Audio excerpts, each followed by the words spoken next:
เพื่อนเจ้าสาวบ่ดิเป็นเพื่อนเจ้าสาวอ่ะเขามาแต่บ้านควายแล้วคนควายเอาสาวคนควายแต่งงานแล้วน้องคนแต่งงานแล้วเด้ออันนี้ได้แต่งละยังอยู่เนาะยังลงเรียนอยู่ยังเฮียนห้องไหนล่ะจากคนควายจงสาวใดจะคิดสงสารมาซอยงานดอกเนาะเจ้าสาวซาดเตยสิไปใส่สบายดีโอ้บอกบ่ได้เด้มางานดอกน้องพลอยมางานดอกน้องพลอยโอ้น้องพูดเตรียมเอามอนไปซอยน้องพลอยบัดที่เฮาเด้สิให้น้องพลอยซอยหยังก็ตามเนาะหมดแล้วมันต้องเสื้อ2พื้นพวกเฮาแปลงร่างมาเรียบร้อยพี่น้องแปลงกายมาเรียบร้อยละตอนนี้กำลังจะย่างเข้าไปย่างเจ้าเฮือนปะต้อมเข้าไปหาเฮือนเจ้าเบ่าที่จะร่วมงานพิธีแล้วก็เอาสบายดีกันอีกครั้งหนึ่งเข้าสู่พิธีย่างเป็นทางการแล้วเด้อพี่น้องไงบ้านนี้ถือว่าได้พาพี่ชายเฮามาเบิ่งฮีตคองประเพณีแบบเต็มโตเลยในงานนี้เป็นคืองานแต่งในหมู่บ้านนี้ก็เป็นพื้นฐานของวัฒนธรรมการแต่งดองของคนลาวเลยแหละเนาะกับฮีตคองกับคือเห็นแหละแรกๆเพื่อก็จะมาอุ่นดองหลังจากอุ่นดองกะเกี่ยมงานเพื่อที่จะต้อนรับแขกที่จะมาร่วมงานอวยพรในงานแต่งในมื้อนี้ก็ถือว่าตอนเช้ามาเพิ่นก็จะมัดแขนอยู่เฮือนเจ้าบ่าวแล้วก็จะแห่เคยไปเฮือนเจ้าสาวเนาะอันนี้ก็เริ่มย่างเป็นทางการเอาสบายดีกันอีกครั้งหนึ่งในตอนเช้าจ้ากับพี่ตราตรีงานแต่งน้องพลอยผู้ใดมักน้องพลอยล่ะขอโทษที เรียบร้อยโอ้คักไปตามโอ้คักตามกันเอาบ่เป็นยังอย่างน้อยก็ยังความหักความแพงพี่น้องก็ยังบ้านนาดีมีแฟนเลยเด้อยังหลายคนอยู่จังใดก็มาเล่นมาเที่ยวน้ำเพิ่นได้คือเก้าหั่นล่ะบ่เป็นยังดอกพี่น้องก็มาแวะมาเล่นมาเที่ยวมาศึกษาเบื้องวิถีชีวิตอันดั้งเดิมของคนลาวในขอบเขตชนบทเนาะยังสามารถเดินทางมาได้เริ่มยังเป็นทางการพี่น้องกับงานแต่งงานของน้องพลอยเอาเต็มไปเฉยนี่ฮะขอบคุณโอ้ยเฮ็ดได้สิได้เห็นฮ้อนแอวน้ำเดือดซะนะยังสิมาบ่ได้มาซ้ำเนาะคัดชั้นค่อยสิฮ้อนแอวเพื่อเด้อ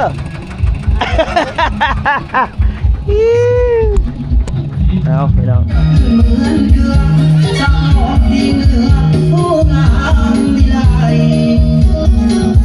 ได้มาเห็นแล้วน้องแก้วสักมาคือใจงามแท้แม่รอดวางใจให้หักสามใบสมัยแม่สาวแล้วนี่ก็เตรียมจะแห่เจ้าบ่าวเนาะมัดแขนยุคนี้ก็สิมีการมัดแขนเจ้าบ่าวคือกันก็มีผ้าขวัญอีกผ้าหนึ่งที่ว่าจะต้องได้มัดแขนเจ้าบ่าวแล้วก่อนที่ได้แห่เคยไปเพื่อนเจ้าสาว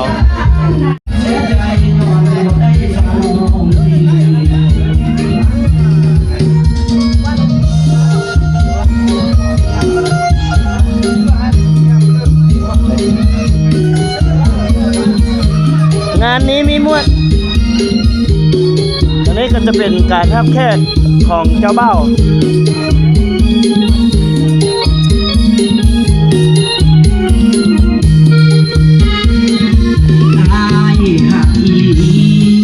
ตอนนี้แขกทั้งเจ้าสาวเนาะก็ต้องรอทางเจ้าเบ้ามาสมทบกันก็คือตอนแห่เคยมานี่เป็นการทับแขก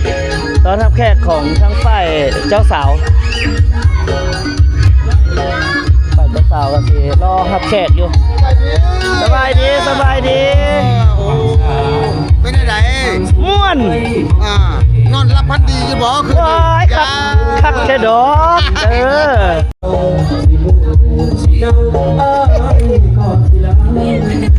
าวบ่ดิเป็นเพื่อนเจ้าสาวอ่ะ เขามาแต่บ้านควาย แล้วคนควายเอาสาวคนควายสาวคนควายมาแล้วเด้อแล้วงานโตสาวคนควายหลายบ่หลายอยู่น้องมาซื้อหยัง นะ อีล่ามาซื้อหยัง แถว น้องแตรวว่าสาวเจ้าคืองานเลยอันนี้ได้สาวหยังวะเนี่ยฮะสาวหยังเจ้าฮะ เอ สาวเอแถวมาแล้วงานโตไปที่เรียบร้อยเซิร์นนั่งเลยเอาสาวคนควายมาแล้วเด้อสาวบันเตนเด้มาแล้วบ่เอากล้องมาแบบสีน้องก็เขินก็เอาขอถ่ายหน่อยนึง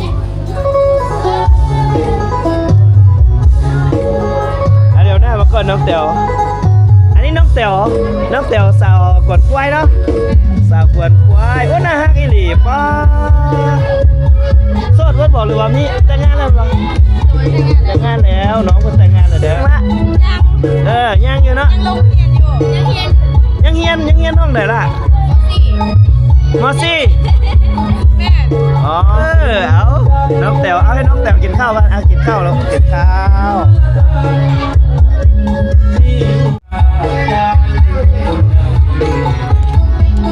ทางนี้กะห้องท้องก่อนพี่น้องห้องท้องก่อนเอาเกี่ยม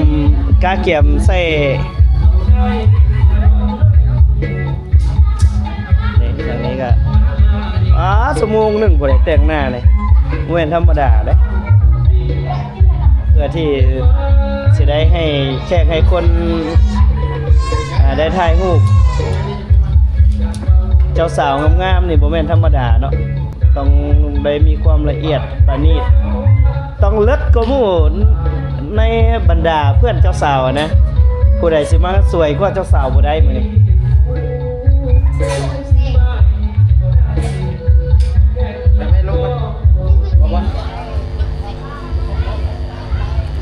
ตรงนี้ก็เตรียมงานเรียบร้อยเนาะพี่น้องเนาะว่าสิได้เป็นงานแต่ว่าไม่ธรรมดาเพราะเตียข้ามจะเอาให้เห็นทั้งสองข้ามสองฝ่ายเลยเนาะว่าข้าเจ้ากล้าเกี่ยมงานกันจากใดอีกอย่างข้าเจ้าก็อยู่บ้านเดียวกันนะ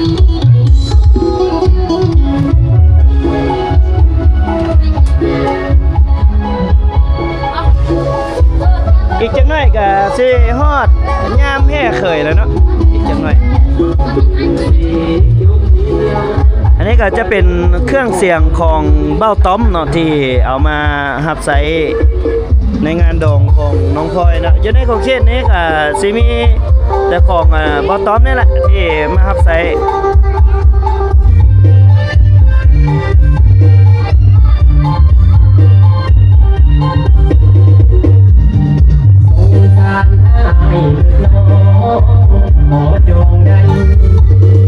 มาซอยงานดองนะพระเจ้าดาว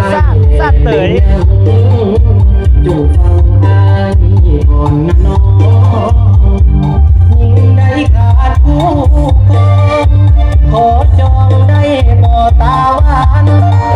จากบ้านไม่ได้ซ้ำมาแล้วมีดอกเห็ดอะไรคุณกันได้มาเห็นสาว เอาตามเมื่อส่งสาบานกดกล้วยกันโอ้จุดนี้จุดทับแขกเด้อจุดนี้เด้ออันนี้ลูกสาวทับแขกเขาเอารถยังมาน้องแต๋วเอารถจักรเอารถบูฮูไอ้ถามว่าเอารถยังมาบูฮูเสยโอ้มีดองจะพูดจริงเนาะขึ้นสิม่วนเนาะโอ้จะไปเด้บุมีบัตรเซินก็ไปได้บ่สิเป็นเส้นเกินไปนะไปตู้เนาะใส่ตู้น้ำแต๋วเฮียนอยู่มอซี่นี่เฮียนอยู่ใส่ล่ะ พ่อต่อวันควาย อยู่บ้านอันเขาเฮียน2 ชั้นมันบ่อ๋อเดี๋ยวจะไปเป็นนักเฮียนมอซี่บ่โอ้ยยอกจนน้องเขินนี่มื้อนี้เฮาสิเอาบัตรจักบัตรให้ใส่เท่าไหร่ให้ใส่ซองเท่าไหร่ จ้ะต้องได้ไหนกันนะ ซองเท่าไหร่ก็ได้โอ้ยให้ใส่ 5,000 ใส่ตูนเบิดมือ 5,000 านได้ตูดเบิดมื้อส่วนหลายเขาเจ้าใส่น้อยสุดเท่าใด แล้วมัน50 50,000เนาะแต่ว่าในยุคนี้50,000นี่ก็โยกบ่ได้เบียร์เขาส่งได้เบียร์2ขวดกินเบิด2ขวดแล้วก็มื้อได้ดอกเนาะเจ้าภาพนี่ต้องเจ้าภาพนี่ถือว่าเปลืองอีกได้พี่น้องเอ้ยโดยเฉพาะเจ้าภาพทั้งฝ่ายยิงที่ว่าได้รับแขกนะครับแขกกันเบิดทุกคนเนาะใส่ดอกนี่เขาเจ้าก็จะ สักจัน ใส่ดอกสะพอยสาวจันทร์อยู่ซื่ออีก แม่ก็เห็นไม่เอ็นจัน แม่บ่แม่ชื่อจันทร์ดองลูกเอาใส่แม่เจ้าอยู่พุ่นเจ้าบ่าวทางใดอยู่พุ่นน่ะเจ้าบ่าวอยู่บ้านนั่นว่ะโอ้กระเจ้านะมาส่งบัสกระเจ้าอะไรมาส่งบัสแล้วก็เมื่อ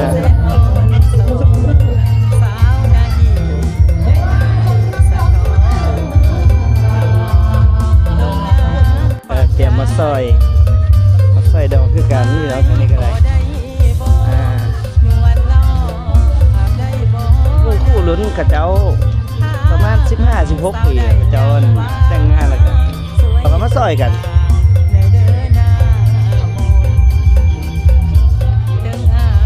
ก็เสียงเพลงนี่เบาๆเลยแหละพี่น้องมื้อนี้นี่ดังกระหึ่มเลยแหละว่าอยู่เพื่อนเจ้าบ่าวอยู่เพื่อนเจ้าสาวนี่ประสันกันเลยเนาะเครื่องเสียงนี่ประสันกันเลย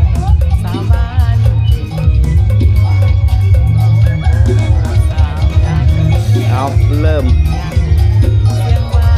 ยังเป็นทางการ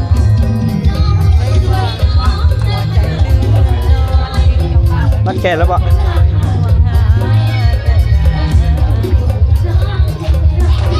เดี๋ยวมามัดแขนทางเจ้าบ่าวแล้วพี่น้องมันเป๊ะไปเลยจ่าโดน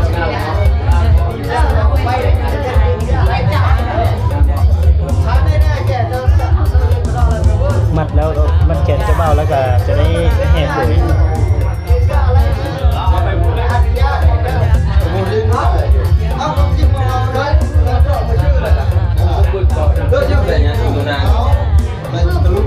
นี่เจ้าบ่าวพี่น้อง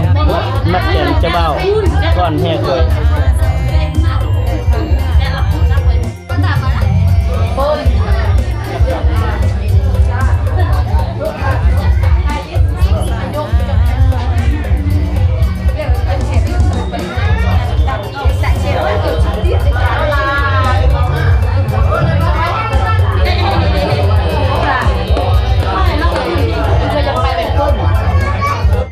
ทักทายกันในช่วงยามเช้าเด้อบาววัฒนา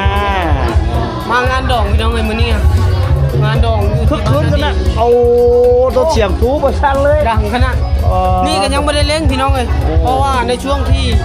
เฮ็ดพิ มัน ธี พิธีผู้แขนเข้าพิธีผู้แขนก็เลยป้อนเครื่องเสียงลงด้วย หลังจากกันมัดแขนแล้วก็จะได้แห่เขย แม่แหละให้เคยไปเฮือนเจ้าสาวกับบ้านนั้นแหละบ้านคึกคืนพี่น้องเลยบ้านม่วนแล้ว บัดม้วนรอเบิ่งมื้อแรงพุ่นเขาม่วนนั่น ทีนี้นั่นม่วนตาฮะ ตอนนี้จะเฮาม่วนแต่มื้อแรงพุ่นเจ้าบ่าวเจ้าสาวเขาสิม่วนเดี๋ยวถามผู้เคยเข้าเพื่อนของก่อนม่วนบ่ เนี่ยมัวจะเศร้าพูด ม่วน ก็มัวได้ยางไปยางมาจักม่วนก่อน มื้อเช้านี่3เช้าแม่นบ่เพราะว่ามื้อคืนนี่บ่แล้วเวียงเนาะเพราะว่ายังค้างเด้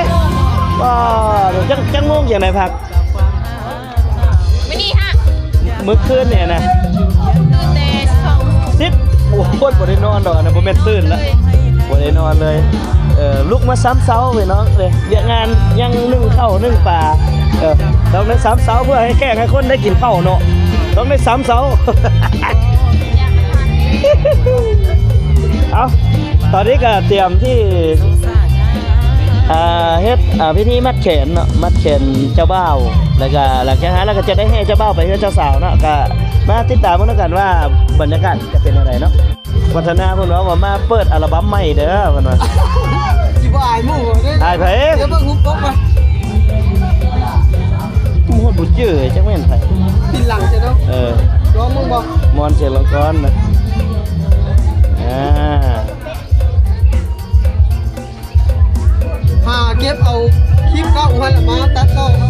นมาดังพุ่นบ่ให้เพิ่นมัดแขนก่อนนี่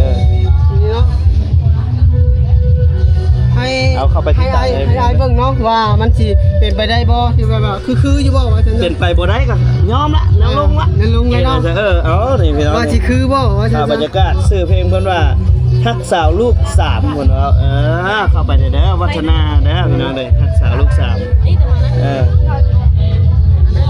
ไปเจอนะอะไรไปบึ้มว่า เข้าอันนี้คือ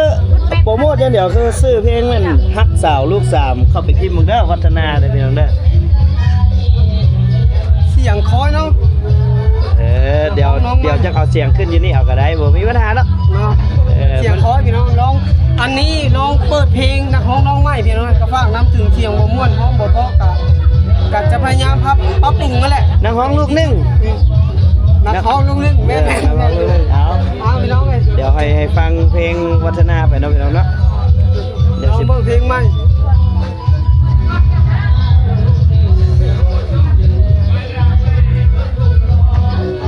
น้องจ้อยต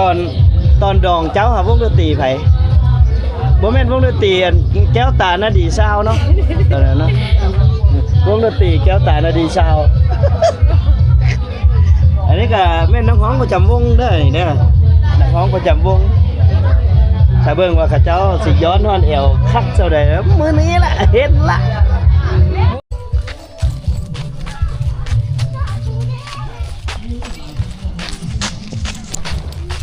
สิไปไสสำบายดีโอ้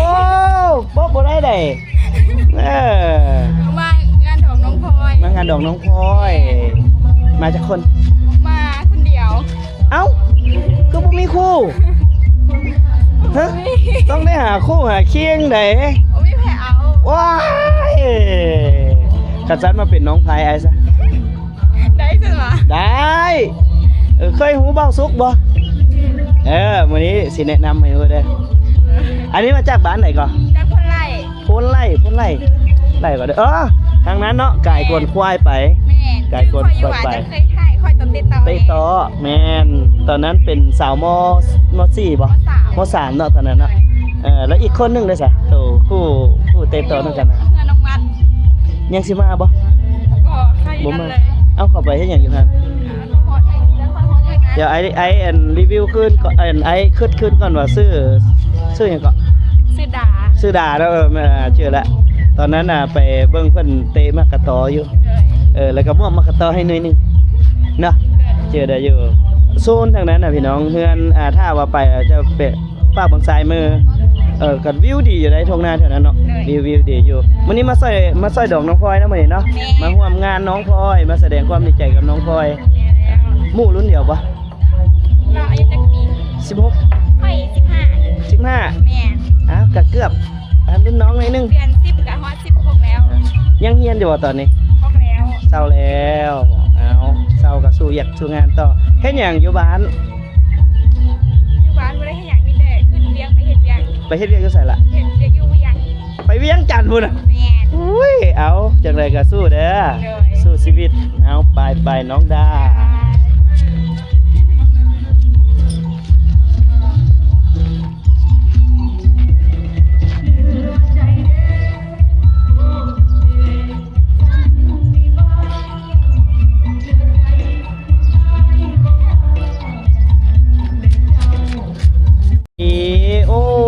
น้องพุทธเตรียมเอาหมอนไปซอยน้องพลอยบัดที่เฮาเด้สิให้น้องพลอยซอยหยัง ก็ตามเนาะ บ่แล้วมันต้องเสื้อ2ผืนเงิน500,000น้องต้องเหมาในนี้เลยได้อันนี้เฮาซอยตอนเงินเฟ้อซำนี้บัดตอนน้องพุทธก็สิมันแพงคือเด้จ้ะบ่ซอยซำเก่าก็บ่ได้แล้วเนาะมันต้องได้ซอยกันว่าสิเนาะน้องพุทธเนาะสมมุติว่าดองผู้นั้นเฮาก็ไปซอยบัดที่ดองเฮาก็จะมาซอยเนาะเอาบันฮอดมื้อดองน้องพุทธก่อนอ้ายสิไปซอยเด้อคันบ่ฮอดบ่ได้เครียดได้ ก็ไม่เครียดเลยแหละโอ้ยฮอดแล้วเจ้าบ่มาเจ้าบ่มีเวลามาว่าสิเนาะตายแล้วเอาไปให้น้องพุทธไปซอยเบียกน้องพุทธพี่น้อง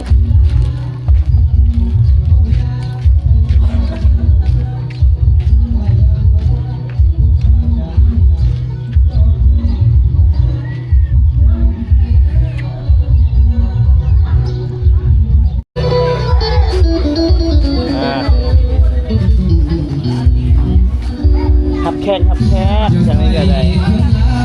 เอ้าเฮ็ดให้สิเห็นไปบังไว้นั่นน่ะแล้วบ่เห็นฮอดหน้าบัดนี้อุ้ยเจ้าบ่าว เจ้าอย่าไปมืดมาทำอาญาณว่าจนผ่าใจดำที่จอบเล่มน้ำใส่น้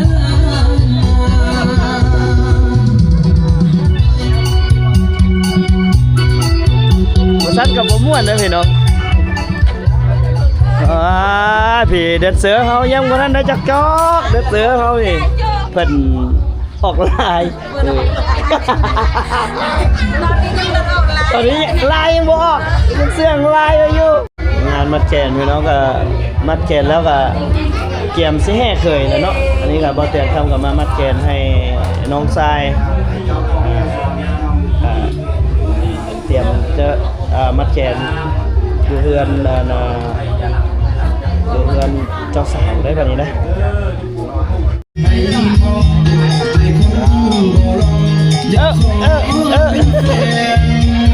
ยังบ่เริ่ม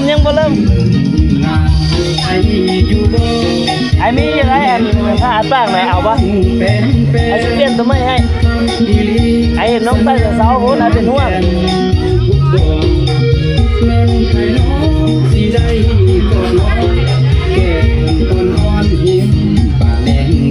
สาวยังปะสาวยัง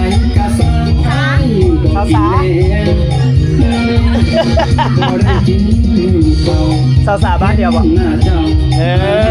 บ่แม่นพูดเต้นร้อยน้ำเจ้าเห็นปะผู้นี้มันบอกเอาเดี๋ยวนั่งเล่นกับน้องด่าไอ้ขอนั่งเล่นนั่นหน่อยเด้อไข่เลยเอาบอกให้ไข่กับไข่ซื่อๆเนาะแต่เย็นละบอกไม่อยากบอกให้ไข่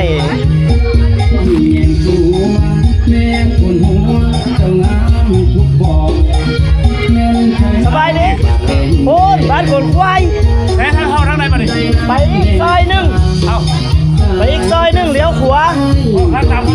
ไก่โรงเรียนไปเดี๋ยววนลงงานมือคีย์บอร์ดลงงานโอ้เดี๋ยวปะน้องด่ากินอะไรได้เนาะไอ้ละบอกให้ไข่เบียร์กับไข่ได้เบียร์โคตรซะวันนี้เราบ่สบายวันนั้นมา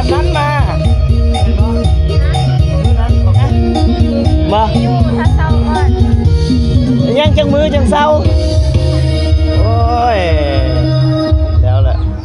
เราตั้งบุกิจอันนี้มาแต่หึงแล้ววะกระเพาะเราต้องได้เปลี่ยนอะไรแต่เดี๋ยวนี้เด้อต้องได้เปลี่ยนอะไรเดี๋ยวนี้นะอันนี้ก็โรงงานโอ้มือคีย์บอร์ดโรงงานแล้วไปพูดเลยอีกซอยนึงเด้อไปโรงงานบ้านขวดควายโอ้มีมือคีย์บอร์ดโรงงานเลยตามยี่เด้อยี่ว้าอย่ามาหัวควันนะยี่ได้ไหมยี่ยวงเด้อพี่น้องเป็นหูแต่บางคำ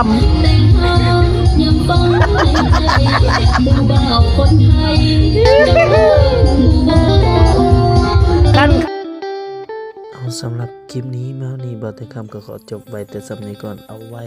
EP หน้าเดี๋ยวพวกเราก็เตรียมที่จะแห่เคยไปเฮือนเจ้าบ่าวเจ้าสาวอย่าลืมอย่าพลาดเด้อ EP ต่อไปแม่นพวกเราก็สิได้ไปส่งเจ้าบ่าวมัดแขนอยู่เฮือนเจ้าสาวจะได้ฝากท่านผู้ชมติดตามรับชมใน EP ต่อไปสำหรับ EP นี้บอแต่คำขอสบายดีผ่านมาคูณคำแวะแน่เด้ออย่าใจดำลากะหูอยู่ดอกว่าเพิ่นบ่ได้ใส่ใจ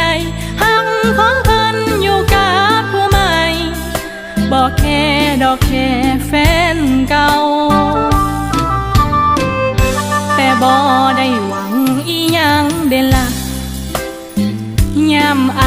กายมา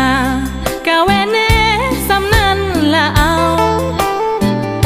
ก็คนเคยหักจึงยังหวังดีคือเก่าบ่คิดมั่งหักอ้ายกับเขาเป็นแค่น้องสาวก็พอทะเบียนรถจก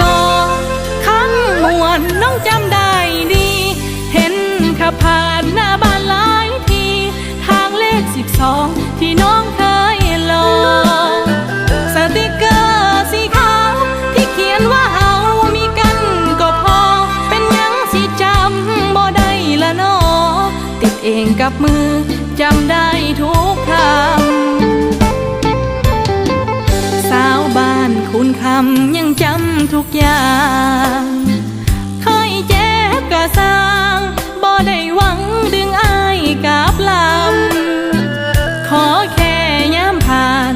ให้ยื้อคอถามแน่จากคำว่าแฟนเก่าสาวบ้านคุณคำเป็นจังใดสำบาย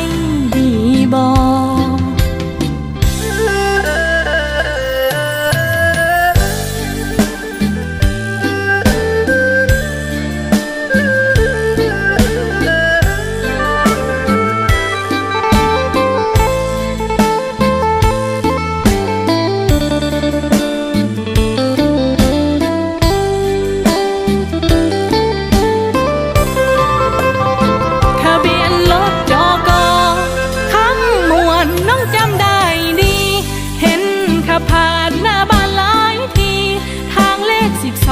ที่น้องเคยลอ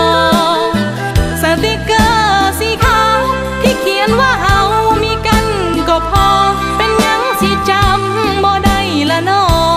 ติดเองกับมือจำได้ทุกคำสาวบ้านคุณคำยังจำทุกอย่างเคยเจ็บกะสร้างบ่ได้หวังดึงอ้ายกับลำ